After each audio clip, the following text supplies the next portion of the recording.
नमस्कार दोस्तों, आर के इलेक्ट्रॉनिक झारखंड चैनल में आपका स्वागत है। तो हमारे पास आज की जो टॉपिक है ये दोस्तों आप देख सकते हैं, जो एम्पलीफायर हमारे पास रखा हुआ है, इस एम्पलीफायर में बहुत ही अजीबो तरह का फॉल्ट है। इसमें जो है सो कभी लाइन आ रही है और कभी नहीं भी आ रही है। ठीक है, तो इसमें क्या कुछ फॉल्ट हो सकता है इसके बारे में आज हम जानेंगे। तो जब यहाँ पर लाइन इनपुट करते हैं तो इस वाली स्विच में यहाँ पे लाइट तो जलती है, लेकिन ये जो पावर ऑन है ये नहीं हो रही है।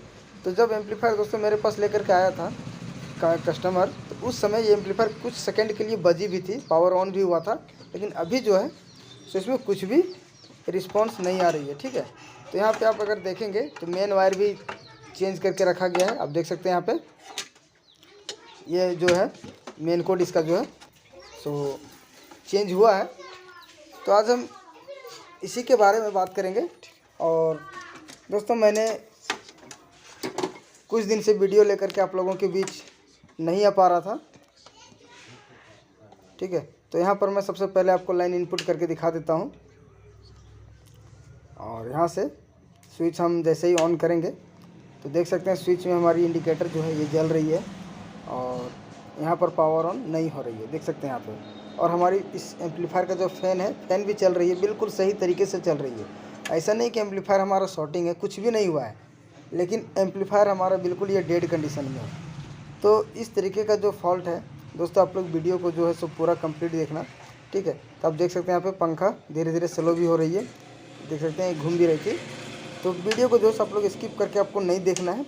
और इस वीडियो में इस एम्पलीफायर के बारे में कुछ हम ऐसी ट्रिक बताएंगे, और इस वीडियो को मैं 2 पार्ट में बनाऊंगा। ठीक है, तो देखते हैं एक पार्ट में बन पाती है तो ठीक है, नहीं तो फिर इसे मैं पूरी डिटेल से बताने के लिए 2 पार्ट में बनाऊंगा। और एक चीज़ और कहेंगे कि दोस्तों ये जो एम्पलीफायर है ये दिल्ली मॉडल एम्पलीफायर है, ओरिजिनल स्ट्रेंजर कंपनी का ये नहीं है। अगर आप नए एम्पलीफायर खरीदेंगे तो थोड़ी सी सावधानी से खरीदिए, ताकि इस तरीके का जो एम्पलीफायर होती है उससे आप बच सकें। ठीक है, तो चलिए हम इसकी जो टेस्टिंग है आपको कहाँ कहाँ पे करनी होती है। ये जो पावर ट्रांसफार्मर आप देख रहे हैं, तो सबसे पहला जो हम चेक करेंगे इसी ट्रांसफार्मर से चेक करेंगे। तो यहाँ पर हमने कैमरे को बिल्कुल स्टैंड में मैंने सेट कर लिया है। और सेट करने के बाद सबसे पहला आपको यहाँ पे लाइन इन करने से पहले इस ट्रांसफार्मर का जो कंटिन्यूटी होता है वो आपको टेस्ट करना है। चाहे तो आप सीरीज बल्ब से भी टेस्ट कर सकते हैं या फिर अपने मल्टीमीटर से भी टेस्ट कर सकते हैं। तो इस तरीके का जो फॉल्ट होता है, सबसे पहले आपको ट्रांसफार्मर में हमें वोल्टेज इन चेक करना होगा। ये जो आप दोनों ग्रीन कलर की वायर आप देख रहे थे, ये हमारा ट्रांसफार्मर का प्राइमरी सेक्शन की वायरिंग है। और ये जो सप्लाई इसका है स्विच के माध्यम से होते हुए, जो ओवरलोड का कनेक्शन है, ओवरलोड स्विच के माध्यम से होते हुए आपको ट्रांसफार्मर में सप्लाई दी गई है। ठीक है, आप यहाँ से इसे ट्रेस भी कर सकते हैं। और ट्रांसफार्मर इसका जो है 30-0-30 का होता है, यानी कि 30 वोल्ट AC आउटपुट यहाँ से हमें मिलती है। दोनों ब्लू वायर आप देख रहे हैं, ये हमें 30 वोल्ट का है और ग्रीन हमारी कॉमन है। तो जब तक दोस्तों आपका ट्रांसफार्मर में 220 वोल्ट इन नहीं होगी तब तक ये आउटपुट 30 वोल्ट नहीं देगा। और जब 30 वोल्ट आउट नहीं होगी तब फिर आपका एम्पलीफायर वर्क ही नहीं करेगी, नहीं पावर ऑन होगी। तो यहाँ पे आप देख सकते हैं इसकी जो पेपर है ये लगता है हीट हुआ है। तो हम ट्रांसफार्मर को दोस्तों यहाँ से हम बाहर निकालेंगे ही।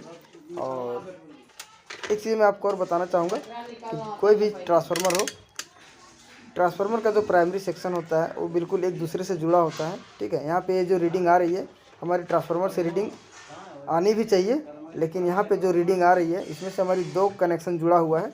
एक हमारा ट्रांसफार्मर का है और दूसरा हमारी ये फैन की है। ठीक है, तो फैन का जो कनेक्शन है अगर बिल्कुल पैरेलल में कनेक्शन है तो भी हमारी ये मीटर में रीडिंग शो करेगी। तो आपको करना क्या होगा, या तो फिर फैन का कनेक्शन काट के अलग कर लेना है, या फिर ट्रांसफार्मर का जो प्राइमरी सेक्शन है, ये जो दोनों हरा कलर की वायर आप देख रहे हैं, ये दोनों को आपको अलग कर लेना है। ठीक है, जब तक ये अलग होगी नहीं तब तक आपकी ट्रांसफार्मर की कंटिन्यूटी चेक नहीं होगी। तो हम इसे जल्दी से काट के हटा लेते हैं, अलग कर लेते हैं।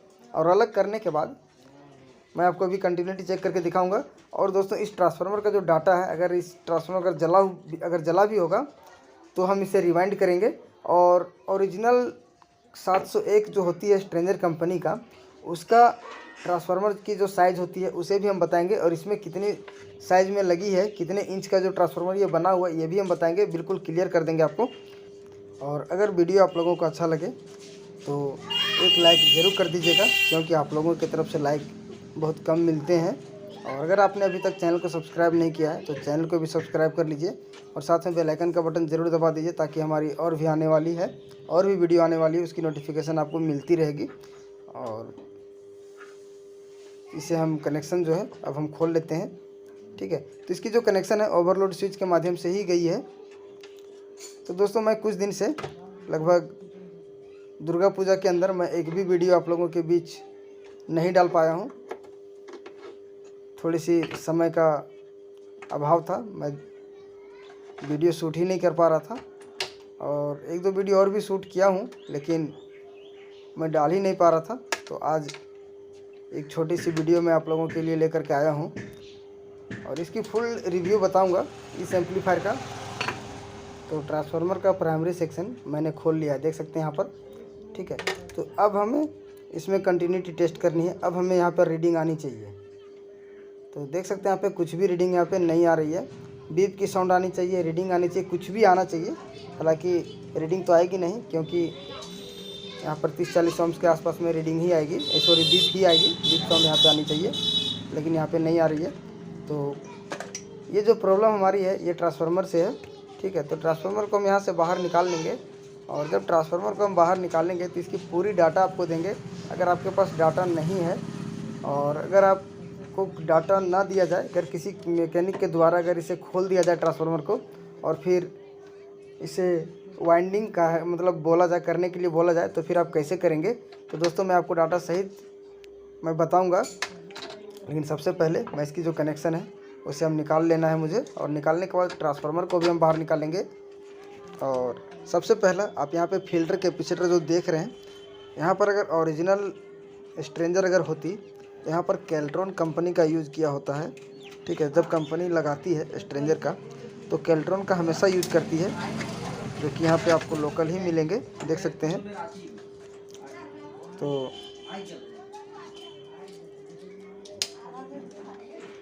बहुत सारे भाई लोग धोखा भी खा जाते हैं ओरिजिनल के चक्कर में। तो चलिए हम फटाफट ट्रांसफार्मर यहाँ से हम निकाल लेना है मुझे, चलिए निकालते हैं। तो यहाँ पर हम शॉर्टिंग के लिए चेक कर रहे हैं अभी।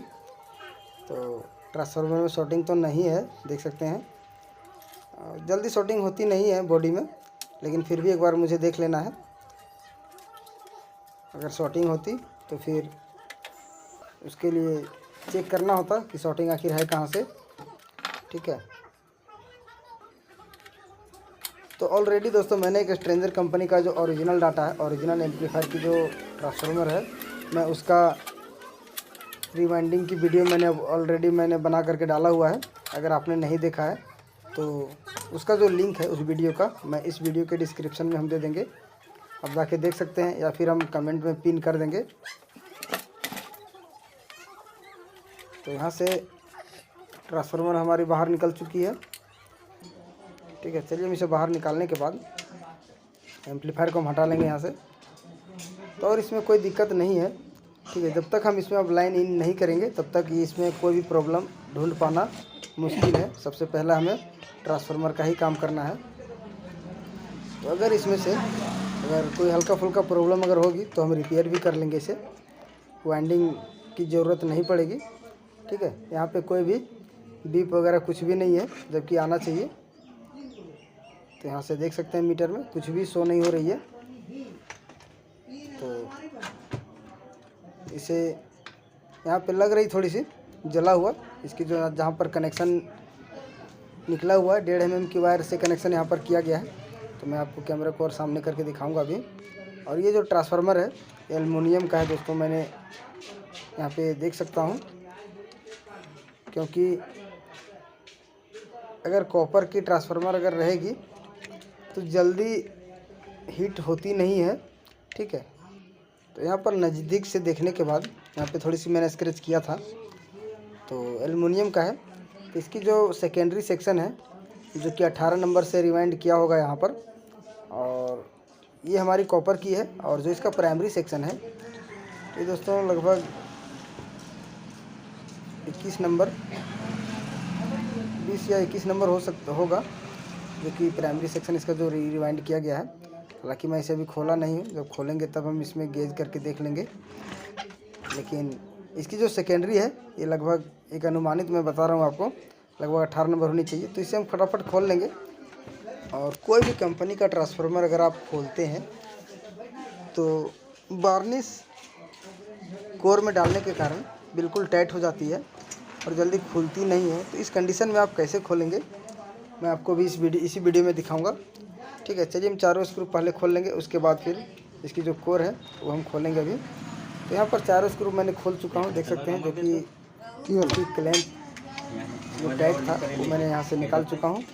और निकालने के बाद आपको एक हथौड़ी लेना है, कोई भी हथौड़ा या हथौड़ी छोटा सा, एक प्लास ले लेना है, एक स्क्रू ड्राइवर लेना है।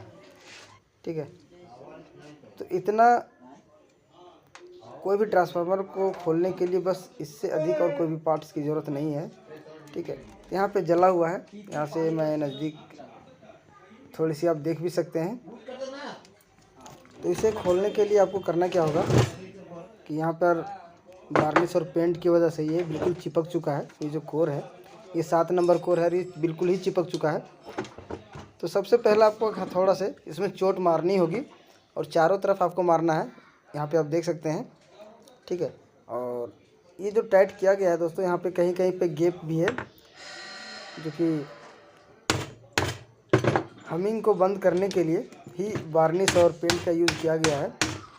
अगर इस तरीके का अगर ट्रांसफार्मर आपके पास अगर आती है तो आपको देख सकते हैं, यहाँ पर मैंने चारों तरफ से हथौड़ा का यूज़ मैं कर रहा हूँ। ठीक है, ताकि जो एक दूसरे से चिपक गई है ये बिल्कुल छूट जाए। और इस जगह पर 8-10 कोर एक साथ टाइट किया गया है। सबसे पहले हम यहीं से शुरू करेंगे इसे निकालने के लिए। ठीक है, थोड़ी सी मैं चारों तरफ और भी चोट मार लेता हूँ ताकि बिल्कुल चारों तरफ से अलग अलग हो जाए। और जब तक आप यहाँ पर हथौड़ा नहीं लगाएंगे तब तक आप इसे निकाल भी नहीं पाएंगे। ठीक है, तो दोस्तों वीडियो अगर आपको यहाँ से अच्छा लगता हो तो लाइक ज़रूर कर दीजिएगा। और मन में अगर कोई भी डाउट हो तो आप लोग कमेंट करके ज़रूर हमसे पूछ सकते हैं। मैं लगभग हर किसी का कमेंट मैं ज़रूर पढ़ता हूँ और उसका रिप्लाई भी देता हूँ। पिछले कुछ दिनों से मैं आपका कमेंट का जवाब भी नहीं दे पा रहा था, दुर्गा पूजा में बिजी होने के कारण मैं काम लिया हुआ था खुद से, जिसके कारण मैं वीडियो भी नहीं बना पा रहा था। और मैंने एक वीडियो और भी बनाई हुई है आप लोगों के लिए, जो डीजे वाले भाई लोग जो लंबा प्रोग्राम का काम लेते हैं, एक साथ में 30 हॉर्न, 50 हॉर्न, 40 हॉर्न जो भी हो, या 2-3 किलोमीटर 5 किलोमीटर में अगर आप काम करते हैं, अगर हॉर्न की वायर अगर आपको फैलानी हो तो उसके लिए भी मैंने कनेक्शन के बारे में एक वीडियो बनाई हुई है। तो उस वीडियो के बारे में आप लोगों की तरफ से कमेंट बहुत कम आया मुझे, और अपनी राय ज़रूर बताइएगा ताकि मुझे भी कुछ आप लोगों की तरफ से मोटिवेट मिलेगी। और क्या आप लोगों के मन में चॉइस है ये आप लोग ज़रूर बताइए। मैं आपका जो भी कुछ हो मैं आप लोगों के लिए उसी तरीके से वीडियो में बना करके लाने का प्रयास करूँगा। ठीक है, तो यहाँ पे आप देख रहे हैं इसी तरीके से हल्के हल्के एक एक दो दो कोर आपको निकालना है, जो कि 38 है। सबसे पहले आपको इसी को ही निकालना है। चलिए हम इसे फटाफट निकाल लेंगे और निकालने के बाद आपको मैं दिखाऊंगा। तो यहाँ से दोस्तों मैं वीडियो को थोड़ी सी मैं कट कर दूंगा ताकि वीडियो ज़्यादा लंबी ना हो, क्योंकि इसमें से ज़्यादा कुछ नहीं है। और इस ट्रांसफार्मर की जो कॉइल है वो दोस्तों एल्युमिनियम है, कॉपर है, मैं आपको इसी वीडियो में लाइव में दिखाऊँगा। तो यहाँ पर ट्रांसफार्मर हमारी खुल चुकी है, ये देख सकते हैं कोर, और ये हमारा बोबिन है जो भी मैंने खोला हुआ है। ठीक है, तो इसकी जो पेपर है ऊपर का, इसे आपको निकाल लेना है।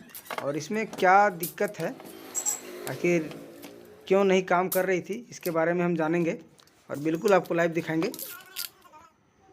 तो यहाँ पर अगर ये जली होगी तो हम इसे रिवाइंड भी करेंगे, और अगर रिपेयर होने का होगा तो हम रिपेयर भी करके देख लेते हैं एक बार।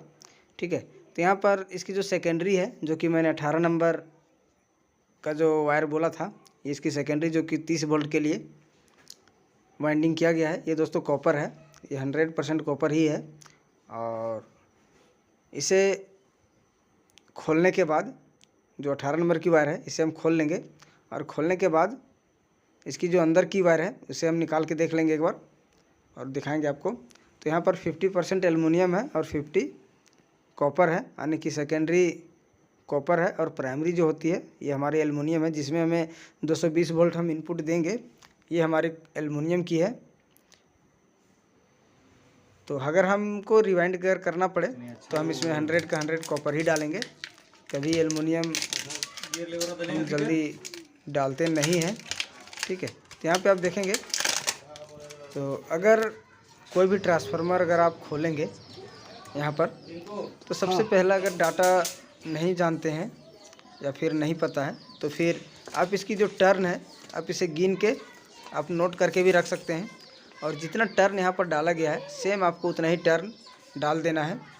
और अगर बाय द वे मिस्टेक से अगर आप नहीं गिन पाए हो तो भी मैं आपको डाटा पूरा आपको दे दूंगा। लेकिन ये जो ट्रांसफार्मर है यहाँ पर ये बिल्कुल कम साइज़ में बनाया गया है। आप देख सकते हैं यहाँ पे, ये दोस्तों मैं आपको नाप के दिखा रहा हूँ, ये लगभग 2.5 इंच का ट्रांसफार्मर बनाई गई है, देख सकते हैं। लेकिन अगर यही ओरिजिनल स्ट्रेंजर 701 होती तो वहाँ पर आपको 3 इंच का बोबिन साइज़ आपको मिलेगी। कभी भी कोई भी ओरिजिनल एम्पलीफायर में आप इसे चेक ज़रूर कर सकते हैं। अगर आप कोर भी मापेंगे तो ओरिजिनल में 3 इंच का कोर मिलेगी। बोबिन साइज़ की जो एरिया होती है 3 इंच और 7 नंबर कोर होती है। तो यहाँ पर ये हमारी 2.5 इंच में बनाई गई है, ठीक है। इसके वजह से आप ओरिजिनल के मुकाबले ये काफ़ी हल्की भी होती है।